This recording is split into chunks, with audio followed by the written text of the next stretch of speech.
Afin de réaliser un crumble noisette avec des noisettes émondées, nous avons besoin de beurre, de farine courante, de sucre cassonade, de poudre de noisette, de noisettes émondées concassées et éventuellement de fleur de sel.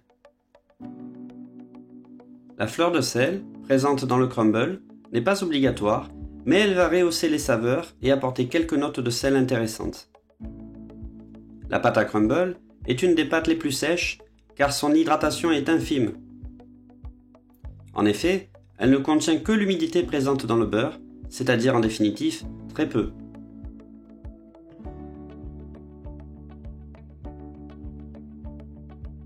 Le secret du crumble réside dans un sablage prolongé de tous les ingrédients ensemble jusqu'à l'obtention d'un sable grossier.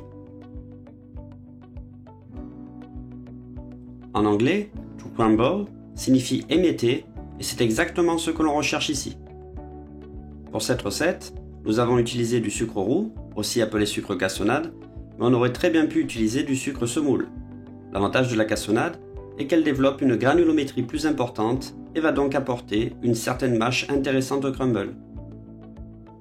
Pour mes mots, le sucre est issu de deux plantes dites saccarifères, la canne à sucre et la betterave sucrière.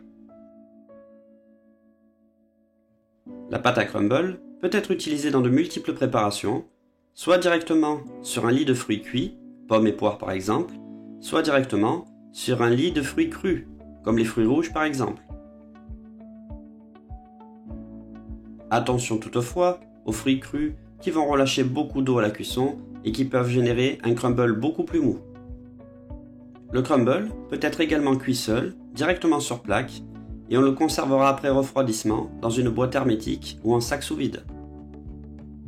Il pourra servir en topping sur des viennoiseries, en finition verrine, en élément constitutif d'un dessert à l'assiette ou un appoint de décor sur certaines pâtisseries. On peut donc observer la formation d'un sable grossier, non homogène, et c'est exactement ce que l'on recherche, des morceaux de différentes tailles afin d'apporter de la mâche et de la texture.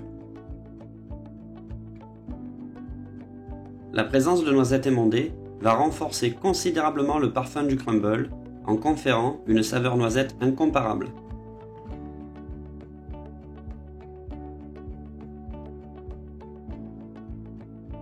Répartir sur plaque, sur faible épaisseur, qu'on enfournera à 160 degrés durant 10 à 15 minutes.